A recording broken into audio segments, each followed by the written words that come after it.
Ahora vamos a seguir con los casos clínicos de los pacientes hospitalizados. Esto va a estar bajo la coordinación de la doctora Verónica Basic. Ella es una de nuestras pediatras hospitalistas que va a continuar moderando de ahora en adelante para los casos clínicos. Vinca, muchas gracias por estar acá. Hola, muchas gracias, Cookie, por la invitación. Bueno, ahora vamos a seguir con un ciclo de distintos casos clínicos que va a estar presentado por distintos pediatras de la Residencia de Pediatría de Clínica Alemana, y los voy a dejar para el primer caso clínico con la doctora Miriam Thompson, pediatra de acá. Adelante, Miriam. Está silenciada. Sí. Hola, buenos días. Estoy en este minuto tratando de compartir mi pantalla. Déjenme partir. ¿Qué estoy haciendo aquí? Sí, es que no lo veo. Pero un poquito, modo presentación. ¿Abajo?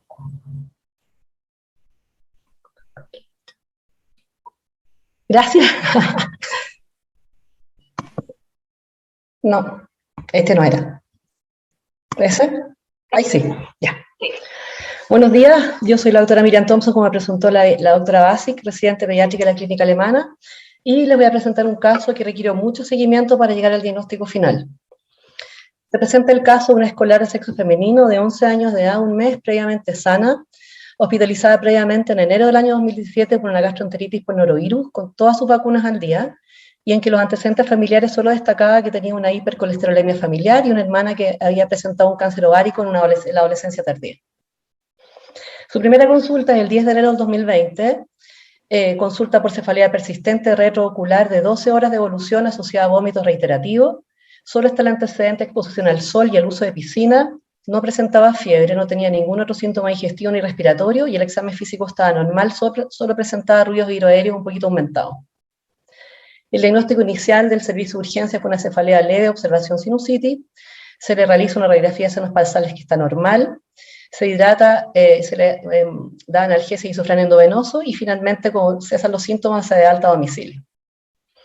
Durante las siguientes 48 horas, la menor persiste con náuseas y vómitos repetidos, recibiendo isofrán en forma frecuente, muy decaída, con cefalea leve ocasional, sin fiebre, sin deposiciones, sin síntomas respiratorios, y la orina es normal en volumen y en aspecto.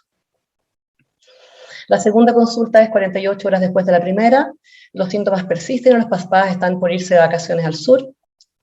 El examen físico que se realiza en servicio de urgencia, la menor está hemodinámicamente estable, tiene una frecuencia cardíaca normal, un poquito taquicárdica, está hidratada, pero llama la atención los labios partidos, el resto está normal. El diagnóstico inicial es una virosis intestinal, se hidrata y se le administra nuevamente isofrán endovenoso, y se le realiza un chequeo metabólico en que destaca que tiene un hemograma normal, con una DHS 16, una PCR 0,5, electrolitos normales, sin embargo tiene un BUN de 30 y una alcalosis metabólica. La tercera consulta ambulatoria es el 17 de enero, ya lleva 7 días de evolución, la menor está muy decaída e inapetente, solo ha presentado posiciones escasas y duras en una oportunidad, no tiene dolor, ya no vuelve a presentar náuseas ni vómitos, pero hay una baja de peso objetiva de 1 kilo durante la semana. Está hemodinámicamente estable, está pálida, hidratada, pero muy decaída, y el examen segmentario está normal. Por lo tanto, cuando uno mira esta historia, ¿qué hallazgos o exámenes previos de la paciente son significativos? Lo más significativo es el examen que se hizo en el servicio de urgencia 5 días previos, en que tenía un BUN de 30 y unos gases con una alcalosis metabólica que no se volvieron a estudiar. Entonces, el problema es cómo orientaría a continuación el estudio de esta paciente. Con imágenes, con laboratorio. El doctor que la vio en forma ambulatoria solicita ambos. En las imágenes destaca que tiene una ecografía abdominal que detecta alteraciones compatibles con una nefropatía aguda. Y el laboratorio persiste un hemograma normal un poquito más concentrado, tiene una DHS de 30, persiste con alcalosis metabólica, y en los exámenes del perfil bioquímico está con BUN de 44, una calcemia de 15.2 y una creatinina plasmática de 1.75, y el resto de los exámenes están normales. Con estos exámenes, la menor se hospitaliza en forma inmediata en pediatría, ingresa a pediatría como una hipercalcemia severa en estudio, una insuficiencia renal aguda, está hemodinámicamente estable, con una diuresis adecuada, y se complementa el estudio con una paratormona que está disminuida, electrolitos que están normales, la vitamina E que está normal y un electrocardiograma que está normal. La menor durante las siguientes 12 horas se mantiene en pediatría por el plan de repetir la calcemia, se mantiene hemodinámicamente estable, febril, tiene una diuresis de 3,4 cc por kilo por hora, un balance hídrico que es un poco negativo, y durante las siguientes 12 horas los exámenes evolucionan con un boom que cae, una creatinina también que baja, pero una calcemia que se mantiene elevada y disminuye la alcalosis metabólica, y con estos diagnósticos se traslada a la UCI pediátrica con el diagnóstico de hipercalcemia severa en estudio, falla renal en recuperación, observación de nefritis intersticial. El plan de manejo en UCI pediátrica es monitoreo no invasivo, hiperhidratación, se administra corticoides en forma inmediata, 2 miligramos por kilo por día, se administra furosemida y se plantea el eventual uso de pamidronato en caso de que no bajara la calcemia, y se plantea iniciar el estudio de la hipercalcemia. Antes de comenzar a seguir estudiando qué pasó con la paciente, vamos a darnos unos minutos para revisar el metabolismo del calcio. El metabolismo del calcio sigue la regla de 3, que son 3 órganos que están involucrados: el hueso, el intestino y el riñón. El hueso es el principal reservorio, las células osteoclásticas destruyen hueso y liberan calcio a la sangre, y las células osteoblásticas forman hueso y absorben calcio de la sangre. El intestino es el lugar de absorción del calcio mediado por la acción hormonal de la vitamina E, y principalmente esto ocurre en un duodeno y en yeyuno. Y el riñón es el regulador definitivo por reabsorción tubular, donde influyen 2 hormonas, la paratormona y la calcitonina. La paratormona aumenta la reabsorción tubular, y la calcitonina la disminuye.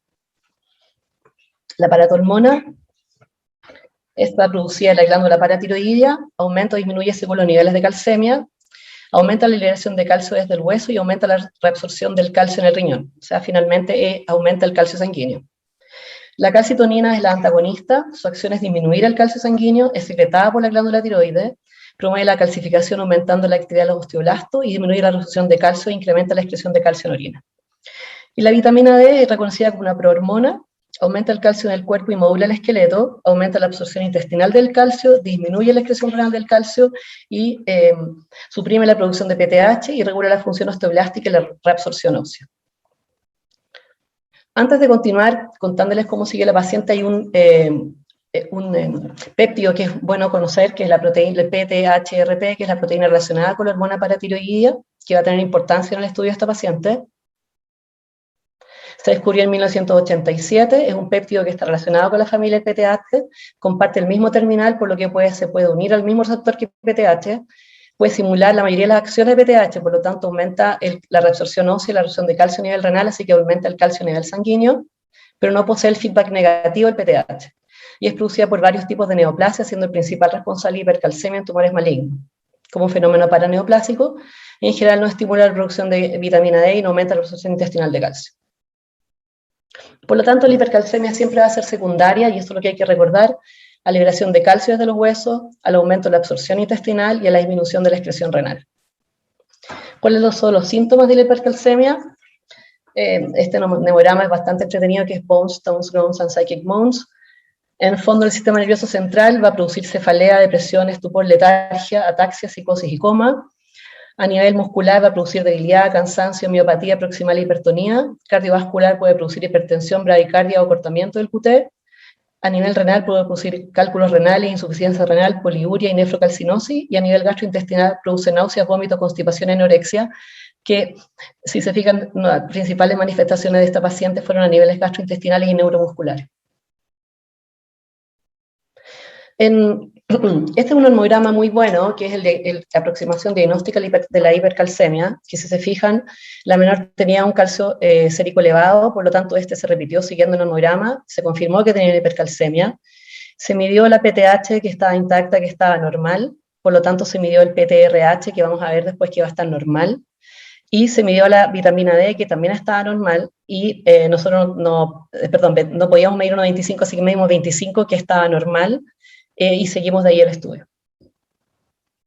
¿Cuál fue el manejo y evolución en la UCI pediátrica? Se le hizo monitoreo no invasivo, se hiperhidrató, se administró furosemida inicialmente en bomba de infusión continua y después cada 8 horas. Se le administraron corticoides, que alcanzó a recibir 5 a 6 dosis, 2 miligramos por kilo, y lo que se observó fue que la calcemia presentó un descenso progresivo en 24 horas, que llegando a un rango normal, y no presentó alteraciones ácido-básicas ni de los otros electrolitos.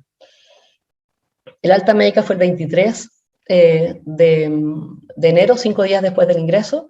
Presentaba una ecodoppler renal que había mejoría progresiva y las imágenes de nefropatía, pero aún tenía riñones no normales. la creatininemia estaba normal, el electrolito estaba normal y la calcemia también estaba normal. Por lo tanto, ahora que estamos dando de alta a este paciente, ¿qué indicaciones le daríamos? ¿Cómo seguimos el estudio? ¿Endocrino, nefrológico, oncológico, inmunológico, genético? En realidad se le hizo todo. Del punto de vista endocrinológico se descartó el hiperparatiroidismo porque tiene una PTH inicialmente baja y que después estuvo normal, que obviamente estaba con el feedback negativo. No se reproduce hipercalcemia después del tratamiento. Se descartó trastorno de vitamina D y se descartó la producción exógena de PTH con un PTH-RP bajo que se mandó a la clínica Mayo. El estudio nefrológico descartó que tuviera insuficiencia renal aguda basal y la insuficiencia renal aguda que presentó la paciente impresiona que fue secundaria a la hipercalcemia severa que se resuelve en paralelo a la resolución de la hipercalcemia. El estudio oncológico muestra un PET scanner que está normal, una resonancia nuclear magnética de cerebro que está normal y un mielograma que está normal. Y el estudio inmunológico que fue dirigido a descartar sarcoidosis también fue negativo. El cardiograma fue normal. La evolución post-alta, la menor presentó una mejoría progresiva de su estado general, los hemogramas seriados fueron normales, las calcemias fueron normales, los electrolitos y el nitrógeno ureico también son normales. Pero aún estábamos convencidos de que había algo más. ¿Por qué esta menor llegó a tener una hipercalcemia tan severa que casi la mata? Por lo tanto, decidimos seguir la investigación y en conjunto con el equipo de hematología decidimos repetir el mielograma y el mielograma se repitió un mes después del alta, que confirmó que tenía una leucemia linfoblástica aguda de tipo B. Y ahora viene la pregunta de este caso. ¿Qué fue lo que pasó? Y ahí abro pie para la discusión. No pie. Bueno, ahora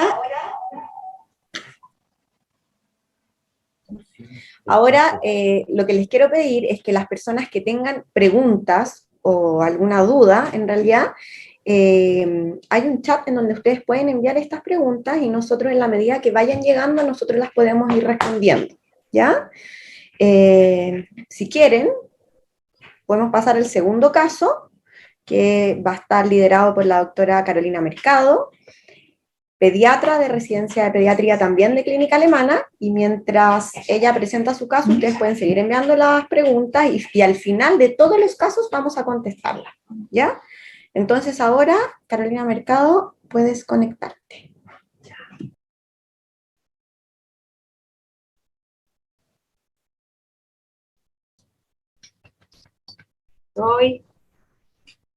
Buenos días, vamos a partir con la presentación.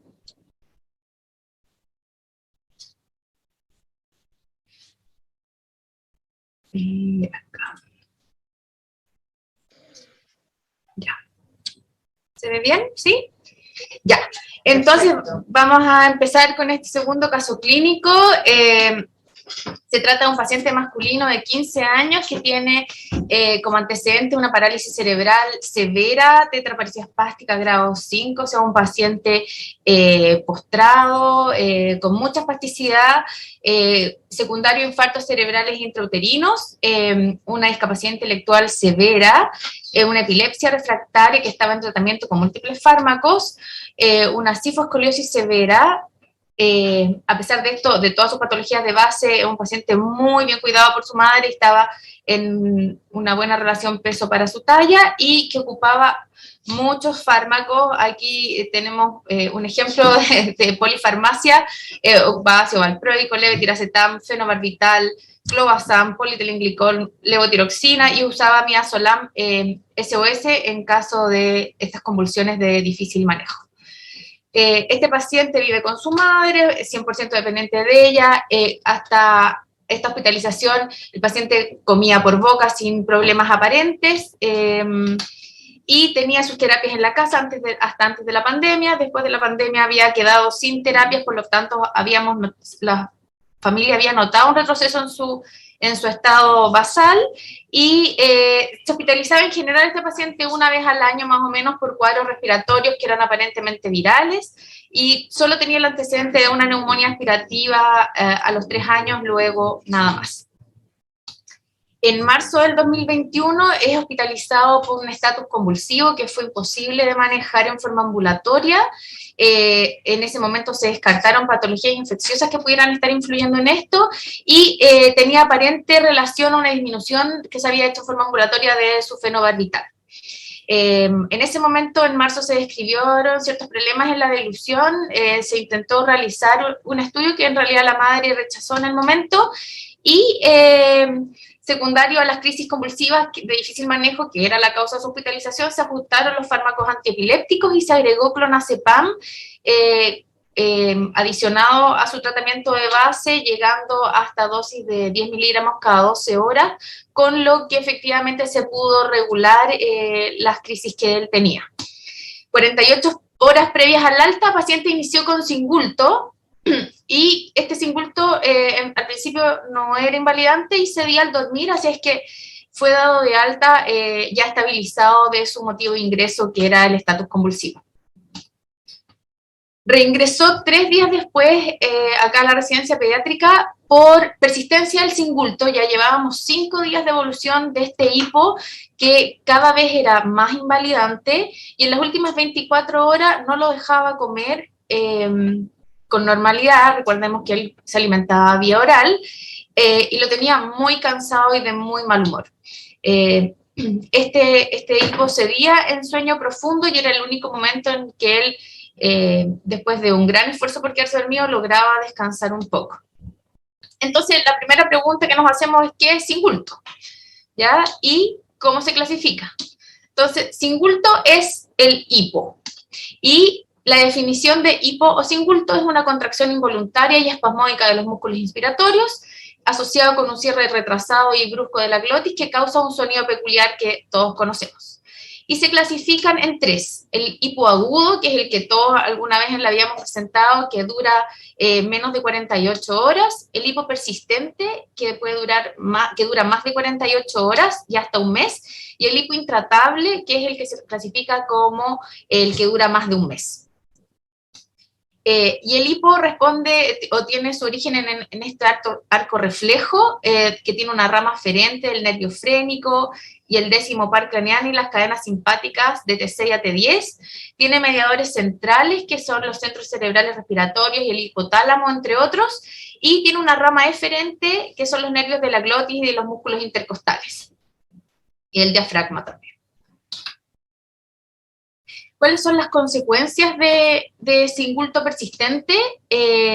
Como lo vimos en nuestro paciente, las principales consecuencias descritas en la literatura son la somnolencia, el insomnio, la deshidratación por la imposibilidad o la dificultad para alimentarse, desnutrición por la misma causa, fatiga, hipotonía, cefalea e incluso depresión en singultos ya que son intratables. En nuestro caso clínico, el paciente ingresó con 5 días entonces de este hipo que lo tenía muy complicado, y empezamos a buscar cuál era la causa. Empezamos por descartar las causas infecciosas. Inicialmente sospechamos algunas que después se descartaron con cultivos negativos. Buscamos causas metabólicas, hidroelectrolíticas, con exámenes normales, tenía un amonio bajo. Ya vamos a ver después cuáles son las principales causas de singulto en pediatría. Se le hizo imagen cerebral que estaba normal, y desde el punto de vista gastrointestinal, este paciente nos dimos cuenta que clínicamente tenía una enfermedad por reflujo gastroesofágico, así que iniciamos precozmente tratamiento con esomeprazol, y hicimos el estudio que confirmó un trastorno de deglución y además este reflujo gastroesofágico. Dentro de los fármacos nos llamó la atención este inicio reciente de clobazam y de clonazepam, que habían ido con dosis en aumento, y que posterior a esto había iniciado el singulto en la hospitalización previa, así es que intentamos, dentro de lo posible, lo que nos permitían sus convulsiones, ir disminuyendo gradualmente las dosis de benzodiazepina. Entonces, ¿cuáles son las causas de singulto persistente en pediatría? Las principales y las más frecuentes son las causas gastrointestinales, el reflujo gastroesofágico por lejos, también la hernia hiatal, la pancreatitis o las enfermedades inflamatorias intestinales. Alteraciones metabólicas como la hipocalcemia, hipocalemia, hiperglicemia y uremia, también hay que descartarlas. Causas del sistema nervioso central, si recordamos el arco reflejo es bien amplio, entonces hay varias estructuras que pueden estar alteradas, que pueden causar singulto persistente. En el caso del sistema nervioso central, tumores, infecciones o hidrocefalia.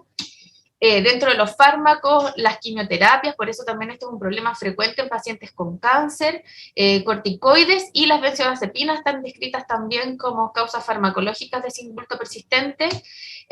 Algunos procesos específicos localizados en oídos y nariz e infecciones variadas, sobre todo las que comprometen las zonas aledañas a los nervios que constituyen el arco reflejo. En nuestro caso, el paciente evolucionó favorablemente posterior al inicio de someprazol y disminución del clobazam, logrando el cese del singulto persistente. Se realizó además gastrostomía con Nissen por su trastorno de oclusión durante esta hospitalización, y 72 horas post esta cirugía presentó una convulsión tónico-clónica generalizada que duró más de 5 minutos, por lo que hubo que administrarle midazolam, con lo cual reapareció el hipo intenso.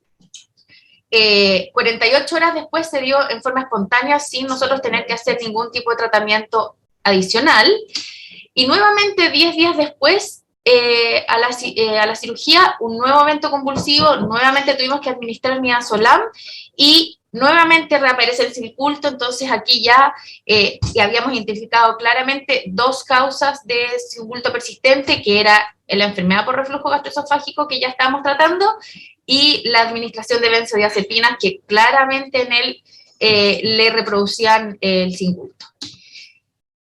Entonces, ¿cómo lo tratamos? Teniendo además en cuenta que este paciente tenía estas convulsiones de difícil manejo y probablemente íbamos a tener que usar en algún momento benzodiazepinas para poder controlarla. Entonces, el tratamiento descrito en la literatura, hay varios, desde las cosas que son como intuitivas y que no tienen estudios acabados, como es lo que hacemos habitualmente para el singulto transitorio, por ejemplo, el sostener la respiración, el tomar agua, etcétera. Y las cosas que están más demostradas en la literatura son cosas no farmacológicas como el masaje rectal o el masaje endoscópico del cardias o la acupuntura, que tienen cierto grado de evidencia, sobre todo en adultos. Dentro del tratamiento farmacológico, los inhibidores de bomba de protones, pensando en las causas más frecuentes, la clorpromacina, el baclofeno, que es el más recomendado porque de los fármacos es el que recientemente más estudios tiene, y como fármacos más nuevos que están en estudios, la gabapentina. El tratamiento quirúrgico, que es de último recurso y pocas veces utilizado, es la frenectomía. En nuestro caso, partimos tratamiento con baclofeno, 5 miligramos cada 8 horas, con lo que se dio el hipo a las 24 horas de tratamiento. Por la descripción de cómo debe hacerse este tratamiento, partimos con estas dosis y después fuimos disminuyendo en forma gradual hasta suspender. Dura el tratamiento aproximadamente 10 días y no tuvimos recurrencia del singulto. El paciente se dio de alta en buenas condiciones generales y hasta el día de hoy no se ha vuelto a repetir.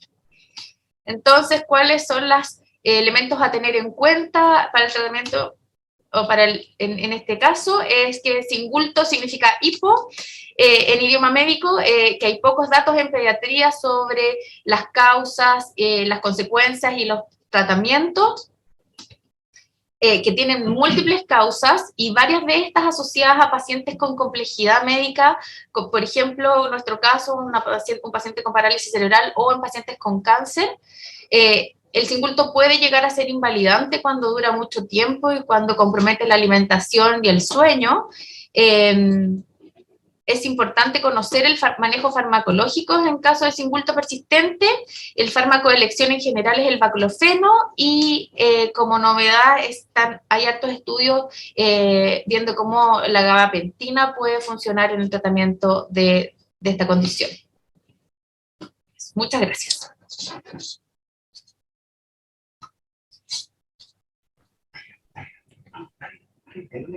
súper interesante, Carolina, el caso de Singulto, porque en realidad es algo que es súper frecuente en forma ambulatoria y que en realidad uno no le da mucha importancia, pero es muy poco frecuente que un paciente se hospitalice por hipo, básicamente.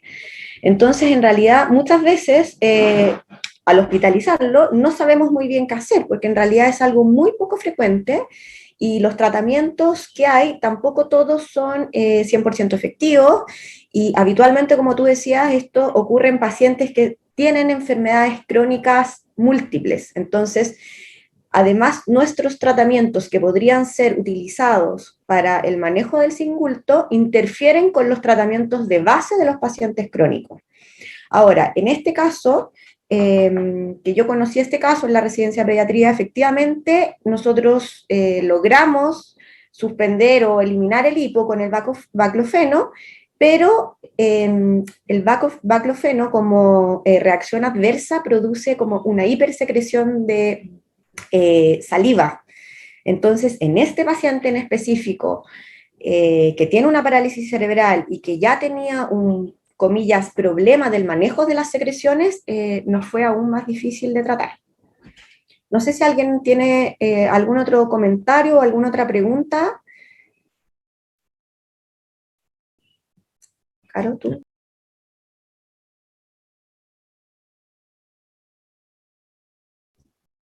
Bueno, ahora, como les digo, al final de todos los casos clínicos vamos a responder preguntas si es que ustedes tienen, ¿ya? Pero ahora vamos a continuar con el tercer caso clínico, que va a estar liderado por el doctor Rodrigo Martín, pediatra de la residencia Hospitalizados también un caso muy interesante. Rodrigo, ¿puedes conectarte?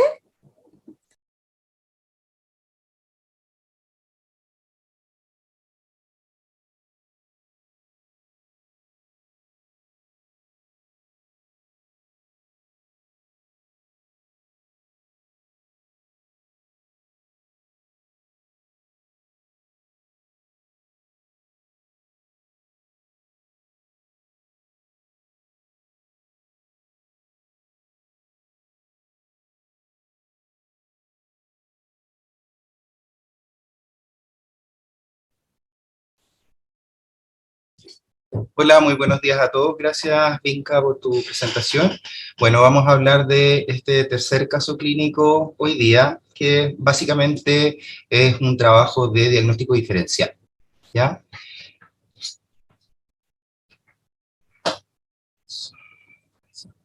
Se trata de un paciente de sexo masculino, de 11 años, 7 meses, pesando 40 kilos, con antecedentes de una rinitis alérgica, sobrepeso, había sido amigdalectomizado y tenía el antecedente de una fractura avulsiva de la espina ilíaca antero inferior izquierda y una tendinitis secundaria hace 2 semanas en relación a una actividad deportiva.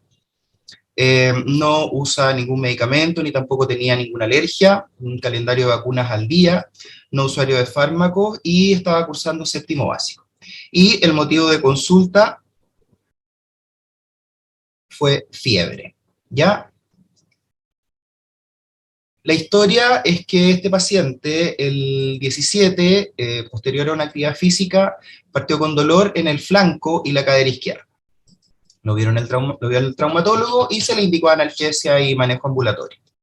Por persistencia del dolor, el paciente vuelve a consultar, pero esta vez los eventos de dolor, que la mamá lo describe como más intensos, se asocian a agitación psicomotora. El paciente estaba durmiendo mal, se agregó dolor tipo cólico, abdominal, que también se asociaba a agitación e irritabilidad. El paciente recibió antiinflamatorio y además se le indicó tramal por este dolor en la zona de la cadera izquierda. Y finalmente el día 30 presentó vómitos abundantes y posteriormente se agregó fiebre hasta 39,5 que no había tenido los días anteriores. Y persiste, nuevamente aparece esta asociación de alternancia entre agitación y somnolencia. A ratos estaba verborreico y por esta razón consultó en el servicio de urgencia de Clínica Alemana. como síntomas específicos, no había referido cefalea previamente, tampoco había tenido episodios de diarreas o de síntomas digestivos, y tampoco síntomas respiratorios, sin antecedentes de viajes, ni contacto con mascotas, ni contactos con otras personas enfermas. En el servicio de urgencia el paciente llegó bastante febril, taquicárdico, con una hemodinamia adecuada, sin dificultad respiratoria, con un EVA 5 focalizado en la cadera izquierda y impresionaba con un Glasgow 15 en ese momento, haciendo la salvedad que el Glasgow para este tipo de compromiso de conciencia no sirve, ¿ya? Al examen físico, lo que llamaba la atención, francamente, el paciente agitado, hiperatento, verborreico, ecolálico, parcialmente orientado en el primer examen que hizo el pediatra residente de la urgencia. Estaba hidratado, bien perfundido, un llenado capilar menor a 2 segundos, sin mayor alteración al examen de tórax, cardíaco y pulmonar. El examen abdomen estaba un poco distendido y con un poco de resistencia muscular voluntaria.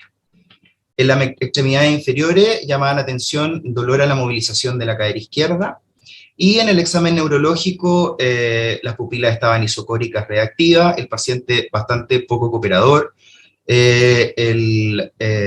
la parte motora y sensitiva sin problemas, los reflejos conservados, tampoco tenía signos cerebelosos, y signos meningios no se pudieron realizar por el estado de agitación del paciente. Al examen mental Braille psíquico sigue órdenes con dificultad y con escasa asociación de ideas. Entonces aquí tenemos un paciente que consulta por este dolor asociado a este compromiso de conciencia alternante. Por lo tanto, empezamos a pensar en cuál sería el diagnóstico diferencial en este paciente, ¿ya? Y cuáles son las cosas que podríamos pensar. En el caso del compromiso de conciencia alternante en un paciente febril, obviamente hay que pensar en una encefalitis o en una meningitis. El paciente estaba con dolor, el dolor también puede producir agitación, pero llama mucho la atención la alternancia, así que tampoco es tan probable. La hipoglicemia podría producir compromiso de conciencia, no tiene causa este paciente para tener compromiso de conciencia. Las alteraciones hidroelectrolíticas, tampoco tenemos antecedentes de pérdida patológica. El CIRS o un cuadro séptico que por hipoxia y hipoperfusión puede producir compromiso de conciencia. También podría haber tenido alguna intoxicación. Estamos en época de pandemia COVID, así que el PIMS es algo que tenemos habitualmente muy presente en el diagnóstico diferencial de los pacientes con fiebre, básicamente, y evolución con síntomas extraños. El PANDAS también puede producir alteraciones de conciencia de este tipo. Podría tener un síndrome de hipertensión endocraniana. También podría tratarse de un estatus eléctrico, el paciente no ha convulsionado, pero la agitación podría ser un equivalente. Y también podría ser una tormenta tiroidea, el paciente tiene fiebre y este compromiso de conciencia. Así que en función de estos fueron el diagnóstico diferencial que se planteó desde el principio y para descartar. Entonces, el primer diagnóstico que se plantea es esta sospecha de encefalitis, que podría ser viral, podría ser autoinmune, eso hay que estudiarlo posteriormente. Y el manejo que se indicó en ese momento, obviamente el manejo del dolor con paracetamol, se solicitó una evaluación por neurología, se manejó la agitación con benzodiazepina, se inició la ciclovir, se hospitalizó en intermedio y se solicitaron exámenes. Evaluado por el neuropediatra, el paciente llama la atención que está muy agitado, grita, patea, logra decir su nombre y en qué colegio y curso está, pero está desorientado en tiempo y espacio. En esta alternancia de conciencia, en algún momento el paciente cree que la neuróloga es la mamá y le pide irse con ella, ¿ya? Así que claramente había una alteración que era bastante evidente. Logra seguir órdenes simples, pero con mucha dificultad. Al examen focal no hay ningún hallazgo, los plantares son flexores y moviliza la extremidad en forma simétrica. Avalado por esta evaluación por el neurólogo, se sospecha una encefalitis viral, se indica estudio de líquido cefalorraquídeo, eventual panel de encefalitis autoinmune si es que el estudio viral salía negativo, una neuroimagen, un electroencefalograma y están de acuerdo con el manejo con el aciclovir. Dentro de los exámenes que se tomaron inicialmente, lo que llama la atención, tenía una PCR que estaba en 3,81 miligramos por decilitro, que es la unidad que usamos nosotros. El ácido láctico también estaba elevado, tenía una protrombina que estaba baja. Desde el punto de vista inflamatorio había un dímero D que estaba en 1970, pero con esta pandemia yo creo que todos aprendimos que el dímero D se eleva bastante fácil con muchas enfermedades que son inflamatorias. Las infecciones urinarias pueden dar dímero D elevado, por supuesto el PIMS, por lo tanto en este paciente que estaba tan febril podría ser secundario solamente al cuadro inflamatorio y no específicamente a un PIMS. El resto de los exámenes inflamatorios estaban bastante bajos. Pensando en el PIMS, la ferritina, el fibrinógeno estaban normales, tenía una LDH normal también, que son exámenes que rápidamente se alteran en el PIMS. Desde el punto de vista infeccioso, el estudio infeccioso, el panel respiratorio por FilmArray salió negativo, el test de estreptococo también salió negativo, tiene una PCR COVID negativa, se le tomaron pruebas tiroideas al ingreso que estaban normales. También destacaba una IgG que estaba discretamente elevada y tenía un recuento de linfocitos que estaba en 598, pero con un total de leucocitos de 4.600. También se tomó un toxicológico en orina que estaba negativo, así que con eso también se descartó un poco ciertos tóxicos, obviamente no todos. Por lo tanto, de nuestro cuadro de diagnóstico diferencial podemos descartar el dolor se manejó y el paciente seguía con compromiso de conciencia, no habían alteraciones hidroelectrolíticas, no tenía hipoglicemia, por lo menos el examen toxicológico inicial no mostraba ninguna de las drogas habituales que podemos encontrar en orina, y las pruebas tiroides estaban normales, así que también podemos descartar la tormenta tiroides. Ingresa el paciente a la UCI sedado, así que no se podía evaluar la conciencia en ese momento, un poquito deshidratado y con dolor reaccionaba a la movilización de la cadera izquierda. No impresionaba con rigidez de nuca, se realizó la punción lumbar y cuando despierta de la punción lumbar, el paciente claramente más orientado, y de hecho la mamá lo refiere como más normal desde el punto de vista de conciencia. Por el dolor de la cadera se solicitó una evaluación por traumatólogo, no había en ese momento dolor a la movilización activa de cadera, sí dolor a la palpación de la espilineaca anteroinferior izquierda y de la apófisis espinosa en lumbares baja. No le impresiona dolor de cadera y solicita una resonancia de columna lumbar y de pelvis por sospecha de una sacroileica, pensando en este dolor de la zona lumbar. Y además por los parámetros inflamatorios elevados pero poco específicos, se solicita evaluación por inmunología. En la noche el paciente evoluciona febril, ya bien orientado, con mucho menos dolor, solamente un poco asustado. La punción lumbar estaba normal, el Gram sin bacteria, y del estudio que se había solicitado tiene, bueno, un electroencefalograma que está normal, el electrocardiograma también estaba normal, el panel FilmArray de meningitis estaba negativo. En la clínica usamos un panel FilmArray que busca virus y bacterias, por lo tanto podemos descartar las infecciones virales y por lo tanto se suspendió la ciclovir. La resonancia de cerebro también resultó normal y la eco abdominal y la eco de cadera también normal. ¿Ya? Por lo tanto, también podemos ir descartando la encefalitis, pero no completamente, porque nos quedan las encefalitis autoinmunes, que podrían también estar causando este cuadro. No tenía una meningitis, definitivamente, tiene una resonancia del cerebro que está normal, así que descartamos la hipertensión endocraniana. El electroencefalograma estaba normal, así que el estatus eléctrico también, y tenía un cultivo faríngeo negativo, un ASO que estaba normal, así que es poco probable que se tratara de un PANDAS a priori. El paciente evoluciona con persistencia de la fiebre y a las 5 de la mañana del día de la madrugada siguiente a la que llegó el paciente se informan 2 hemocultivos positivos a las 14 horas para Bacillus gram negativo. La PCR que inicialmente estaba en 3 subió hasta 9, ya, o sea, casi 100, y se inició cetraxona a la luz de ese hemocultivo. Y en el resultado, en las imágenes de la resonancia columna, se observa un fenómeno de aspecto inflamatorio del cuerpo L3, por lo tanto se plantea una osteomielitis de L3, además se observa abombamiento del disco y un poco y espondilodicitis de L5-C1. Por lo tanto, se asocia meropenem en espera de del informe definitivo del hemocultivo. Reevaluado por neurología, finalmente se le tomó el panel de cefalitis autoinmune a este paciente que estaba negativo, y le impresiona que el compromiso de sensorio que tuvo inicialmente este paciente habría estado en contexto de esta inflamación sistémica. ¿Ya?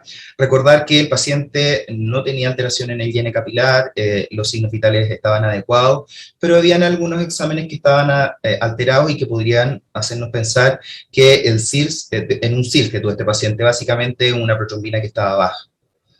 El traumatólogo sugiere 14 días de tratamiento endovenoso y después 8 a 12 semanas según el antibiograma y controlando examen. Y el inmunólogo pidió ampliar el estudio inmunológico. El paciente evoluciona a febril, con analgesia horaria, bien de conciencia, nunca más hubo alternancia de conciencia, con menos dolor. En el hemocultivo se aisló una salmonela entérica multisensible, por lo tanto se cambió el tratamiento a cefotaxima. El paciente evoluciona febril, pero persiste con dolor en la cadera izquierda y en la apófisis lumbar sin cambios, por lo tanto se inició una infusión de analgesia. Desde el punto de vista digestivo no había nada alterado, la PCR bajó. Hubo que escalar en el manejo del tratamiento analgésico con pregabalina para poder manejar el dolor, y se trasladó a MQ. Nosotros recibimos al paciente a febril, pero con dolor de cadera francamente en aumento, por lo que se solicitó una resonancia de pelvis, y en lo que se observó en la resonancia de pelvis es que la imagen de osteomielitis que se veía en L3 aumentó de tamaño, y con imágenes de sedación. Ya el paciente persiste con dolor y fiebre, ya estamos en 12 días de tratamiento antibiótico, por lo tanto, y a la luz de esta salmonela en hemocultivo, se indica ampliar el estudio a otras localizaciones de salmonela. Como sabemos, la salmonela bacteriémica es muy fácil que colonice distintos tejidos, el pericardio, el hígado, la vesícula, la vía urinaria y el hueso. Siempre hemos sabido que a la salmonela le gusta mucho el hueso, ¿ya? El traumatólogo solicita repetir la resonancia de columna lumbar, y desde el punto de vista del estudio inmunológico, el estallido respiratorio sale discretamente alterado, disminuido por la intensidad de la fluorescencia media, que finalmente esto podría ser compatible con una enfermedad granulomatosa crónica, o también se puede ver en infecciones activas. Lo mismo que la alteración de las subpoblaciones linfocitarias. En la resonancia de pelvis se ve que había inicialmente un compromiso del iliosoas que estaba mejor, el resto estaba normal, y en la resonancia de columna se ve que un aumento del tamaño del absceso, aquí en estas imágenes se ve muy claro, y ya llevamos casi 2 semanas de tratamiento antibiótico de amplio espectro. Por lo tanto, se realizó una reunión multidisciplinaria en que se considera que la respuesta ha sido desfavorable, y se ajusta el tratamiento agregando ciprofloxacina. Desde el punto de vista inmunológico, se sospecha que pudiera tener una enfermedad granulomatosa crónica, y lo que se sugiere es hacer ya después en forma ambulatoria el panel Invitae y repetir el estallido respiratorio. Perdón. El paciente, posterior al inicio del ciprofloxacino, evoluciona a febril con franca disminución del dolor. Finalmente se logra dar de alta con ciprofloxacino el día 25, casi 10 días después de que ingresó, y con controles ambulatorios con las distintas especialidades. Aquí podemos ver un poco la evolución en relación al dolor, que fue lo que más nos pudo guiar, más que la fiebre. La fiebre era bastante intermitente, pero el dolor era bastante categórico en función del aumento de la inflamación y de la sedación de esta osteomielitis. La PCR, que inicialmente había llegado a 9, bajó y volvió a subir discretamente, y una vez que se partió el tratamiento con ciprofloxacino, el paciente evolucionó con franca disminución del dolor.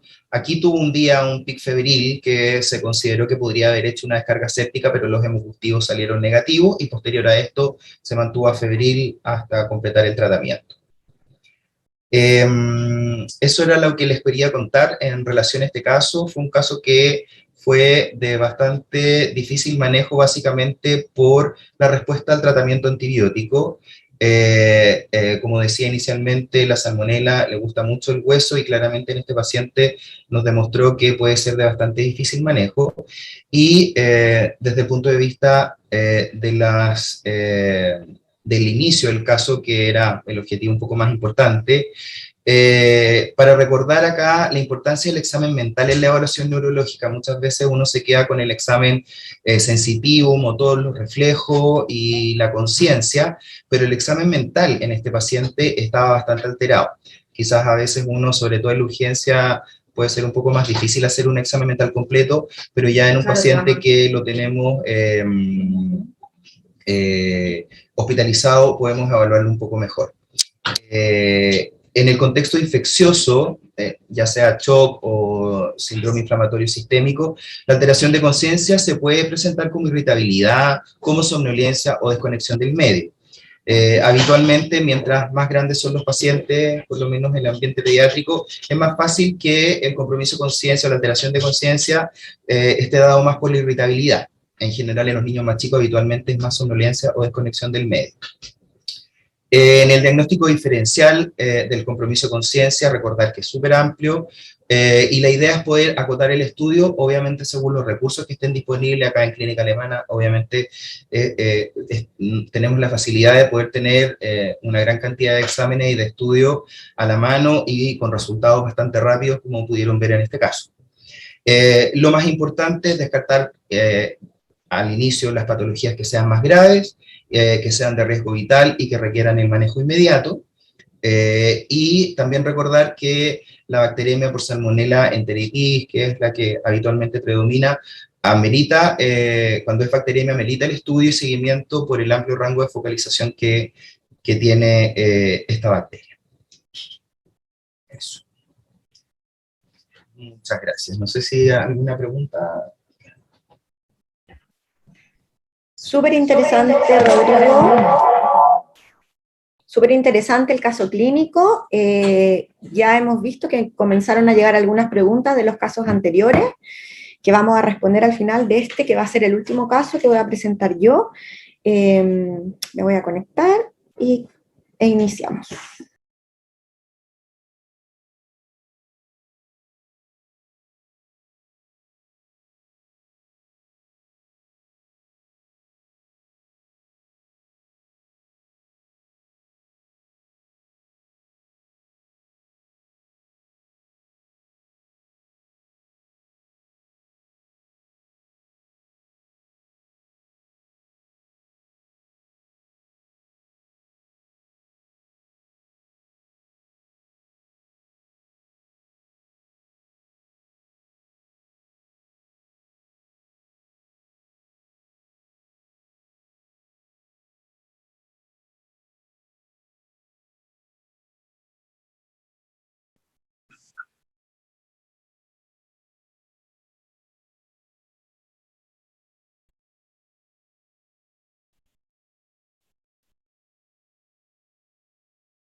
Estamos con un pequeño problema técnico, pero lo estamos solucionando ahora, así que en un par de minutos ahora vamos a empezar la presentación de la doctora Basic. Gracias.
Ahora sí, había un par de problemas técnicos, pero ahora vamos a comenzar el último caso clínico.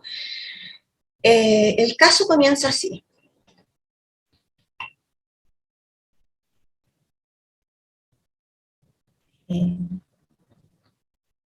Entonces, esta es una recién nacida de 8 días de vida, sexo femenino, que es primera hija, que como antecedente tiene que en realidad el embarazo había sido, la mamá se lo había controlado bien, la mamá era usuaria de metformina porque tenía resistencia a la insulina, nació en buenas condiciones generales por una cesárea electiva, con un Apgar 910, una recién nacida término 39 semanas, con un peso promedio de 3 kilos 530, una talla en 51 centímetros, una circunferencia de cráneo en 36 centímetros, la madre tenía todos los cultivos negativos, se hizo una bilirrubina transcutánea al 4.º día de vida que estaba en 6.9, grupo OH, o sea, O4RH positivo.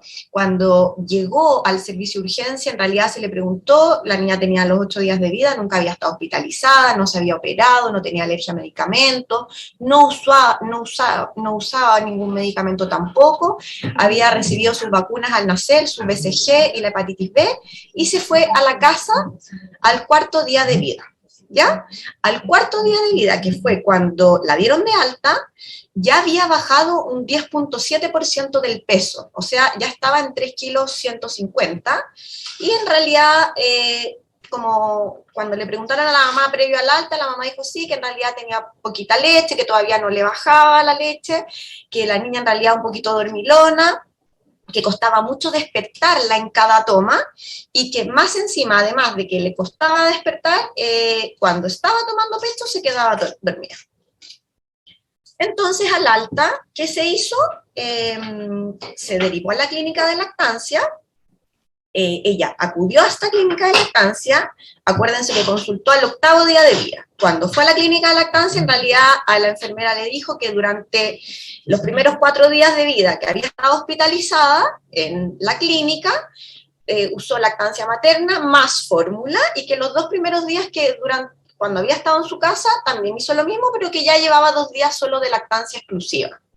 Pero que le llamaba la atención a la mamá que seguía como con una succión débil, y además, estando en la casa, había partido con vómitos frecuentes. Que en realidad ella había consultado con sus otras amigas, y las otras amigas le habían dicho que en realidad sus otras guaguas, no, como ella era primeriza, le preguntó a las amigas le dijeron no, mis guaguas no habían vomitado, entonces a ella le llamaba la atención. Y cuando llegó a la clínica de lactancia al 8.º día de vida, tenía una baja de peso de un 18%. Ya pesaba 2 kilos 855, por ende la derivaron a la urgencia. Estando en urgencia, el pediatra de la urgencia le comienza a preguntar cómo era esto de que en realidad si tomaba o no tomaba leche, porque en realidad había bajado mucho de peso, y la mamá es categórica en decir que desde que se fue de alta siempre había vomitado, y que cada día que pasaba, cada día era más frecuente. De hecho, la noche anterior a la consulta de urgencia había presentado 5 vómitos abundantes, explosivos, mientras tomaba leche además, e incluso los vómitos duraban aproximadamente como 1 hora post-alimentación. Respecto a las deposiciones, igual tenía deposiciones, eran frecuentes, más o menos 6 a 8 veces por día, de consistencia pastosa. La mamá dice que ya las últimas habían sido un poquito más líquidas, no como de recién nacido, sino que mucho más líquidas, y que lo que le llamaba la atención además es que eran un poquito mucosas, pero sin sangre.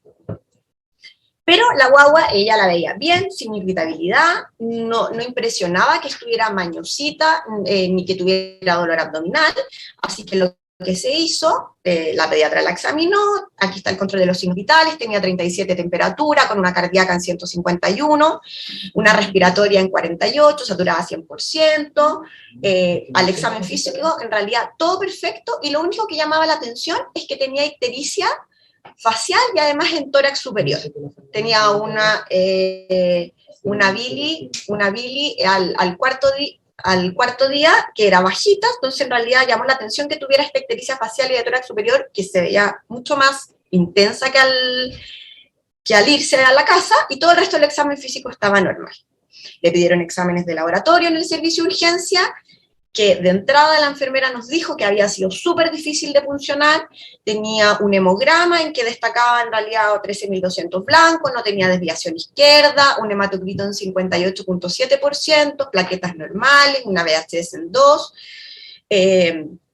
le tomaron una proteína C reactiva que era de 0,1 miligramos por litro, gases que estaban un pH en 7,35, con una PCO2 en 38, un bicarbonato en 20, con un exceso de base en -4, electrolitos, un sodio que estaba en 139, un potasio en 5,6, que podría atribuírsele a esta difícil punción, un cloro en 109, se le hizo una ecografía abdominal, en donde existía barro biliar en la vesícula y además imágenes sugerentes de neumatosis en el colon derecho. Respecto a los otros exámenes de sangre, destacaba un GUN de 21, CREA en 0,63, una bili total en 13,9, recuerden que la anterior había sido en 4, con predominio de bili indirecta, porque la directa era de 1,5, transaminasas elevadas en 141, GPT en 102, GGT en 128, LDH en 670, fosfatasas casi 1000, albúminas en 4,5, amonio en 256, un láctico en 42 y un tiempo de protrombina en 20. Entonces aquí va la primera pregunta. ¿Qué les llama la atención de estos exámenes? Se los vuelvo a poner, aquí destacaba entonces, principalmente, dijimos que esta niña estaba tomando poco pecho, o la mamá por lo menos decía que su succión era débil, que al tomar pecho se quedaba dormida, entonces en realidad tenía un GUN de 21, una CREA en 0,63, que podría atribuírsele a que en realidad estaba un poquito deshidratada, pero en el perfil hepático llama la atención que tiene una bili en 14, transaminasas elevadas, fosfatasas alcalinas elevadas, dentro de los gases y los electrolitos tenía un cloro en 107, que estaba un poquito elevado, también teníamos un láctico elevado, pero sabemos que una sola toma de ácido láctico no nos dice mucho, pero en realidad estaba elevado, un amonio súper elevado también, y en la ecografía también llamaba la atención que hubiera barro biliar y estas imágenes sugerentes de neumatosis. Por ende, ¿qué se hizo en el servicio de urgencia? Se decidió hospitalizar para manejo y estudio, ¿y bajo qué diagnósticos? Se hospitalizó bajo los siguientes diagnósticos: era una recién nacido de término adecuado para la gestacional, que tenía un síndrome emético que estaba en estudio, con un mal incremento ponderal, recordemos que había bajado un 18%, con una hiperbilirrubinemia de predominio indirecto, y además, como tenía en el fondo mal incremento ponderal asociado a vómito y estas imágenes en la ecografía, se sospechó que podía tener una alergia alimentaria. La paciente ingresó a la residencia de pediatría, se reexaminó por otro pediatra, se sacaron algunos antecedentes, que en el fondo el papá era asmático, la mamá tenía antecedentes de anafilaxia, y le dejó las indicaciones. Dentro de esta destacaba, dado que se hospitalizó con el diagnóstico de una sospecha de alergia alimentaria, la madre quedó con una dieta de exclusión, más Aminomed, que es una fórmula aminoácidica, se supervisó la alimentación para ver en realidad y objetivar qué tanto tomaba este recién nacido, y cómo era su succión.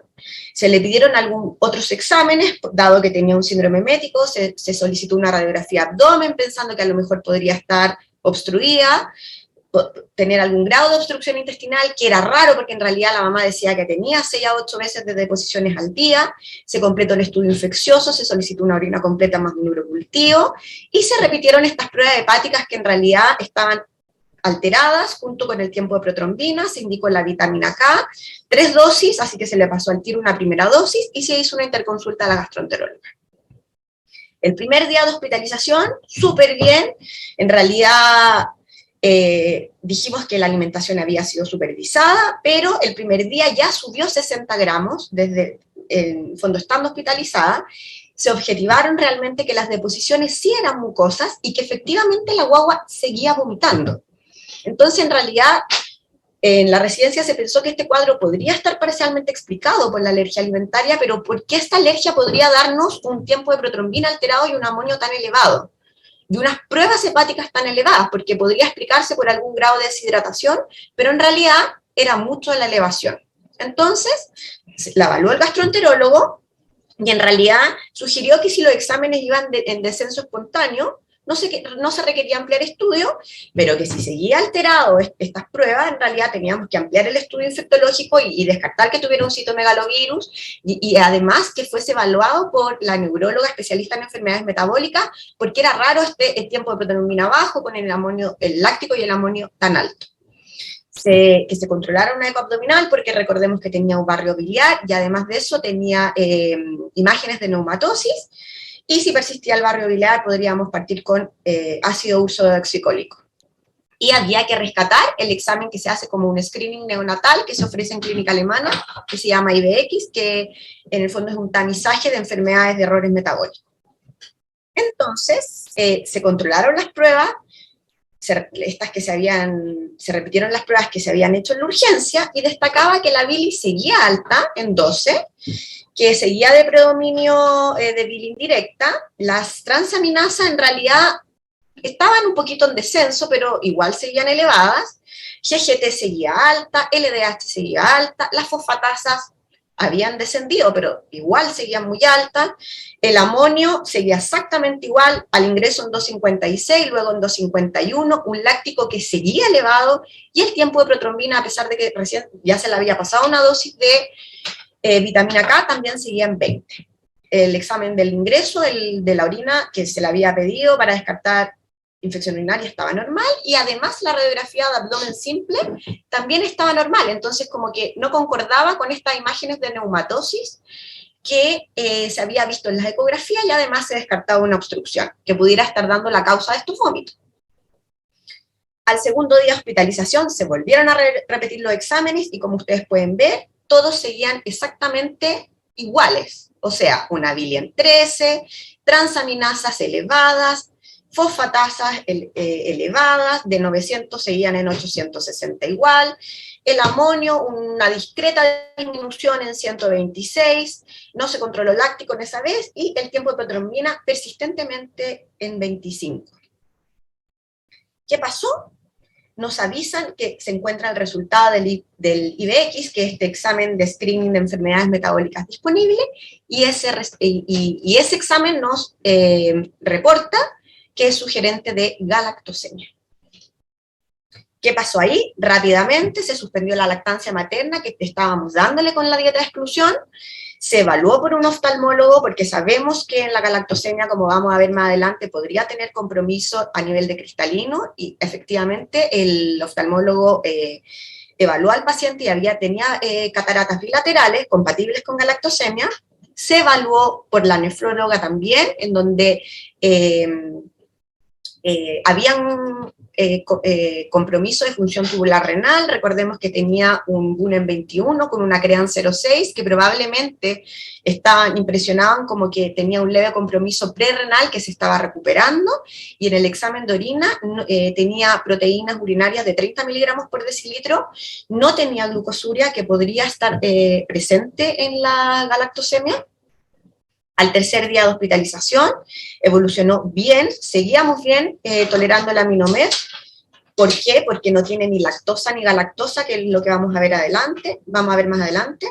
Seguía con muy buen apetito, seguía subiendo de peso, más o menos unos 70 gramos al día, dejó de vomitar después de suspender la lactancia, se completaron las 3 dosis de vitamina K, se repitió la eco abdominal inicialmente, que estaba alterada, ya no había barro biliar, no había esta inflamación inicialmente del colon, por ende no tenía indicación de urso.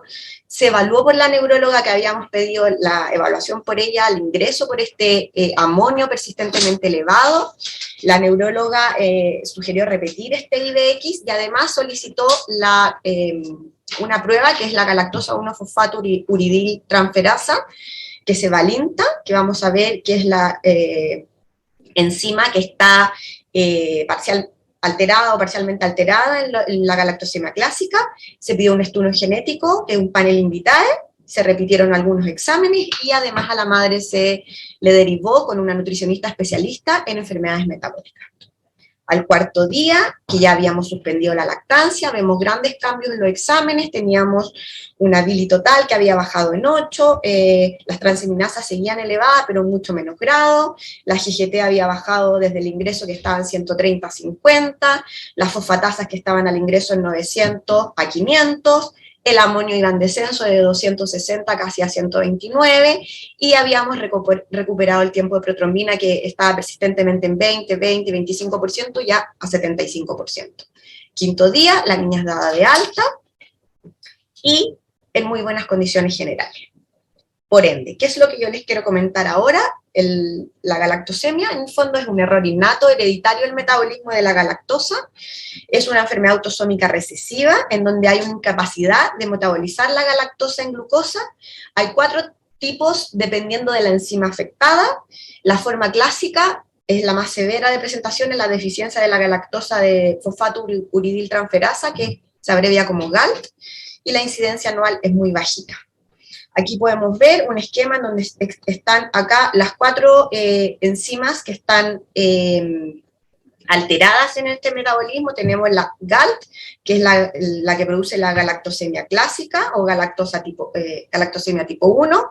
Tenemos GAL, que es la que produce la tipo 2, la tipo 3, que es GALT, y la tipo 4, que es la última descrita, que es GALT.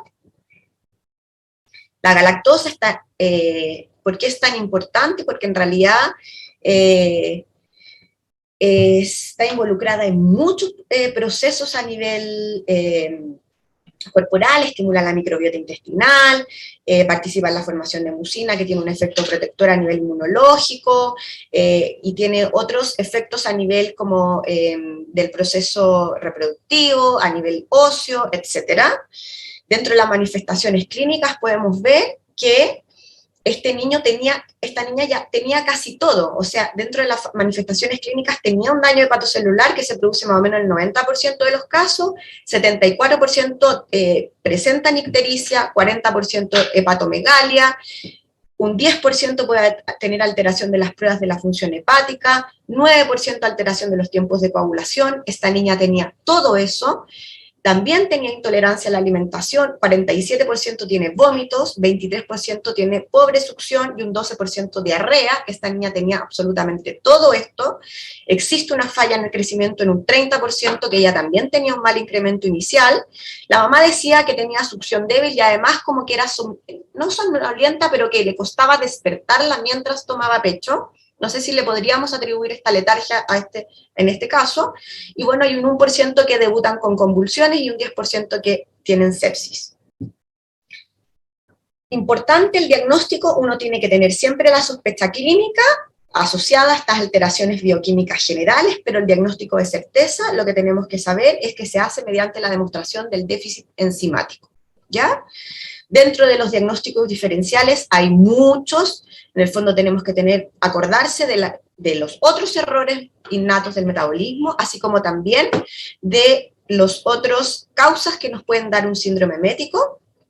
Y respecto al tratamiento, la flexibilidad de la dieta dependerá de las recomendaciones de cada país. No hay un consenso en cuanto a la ingesta diaria recomendada de galactosa, pero sabemos que la leche humana y todas las fórmulas infantiles a base de leche están prohibidas, ¿ya?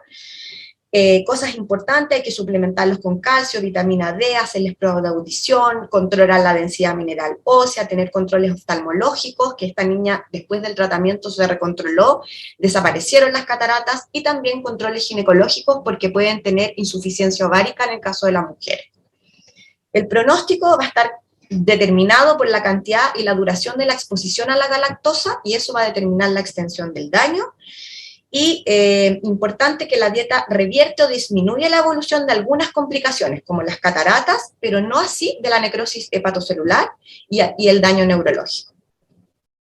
¿Qué son las cosas que quiero que se queden como, con las cosas que se queden? Primero, nosotros lo hospitalizamos pensando que era una alergia alimentaria, no todo es alergia alimentaria. Respecto a los vómitos, hay que tratar el síntoma efectivamente, pero siempre hay que buscar la causa. Hay que tratar de trabajar para identificar precozmente cuadros potencialmente graves. La galactosemia es una enfermedad que debe sospecharse, y a pesar de toda la investigación, la dieta de exclusión es el único tratamiento disponible.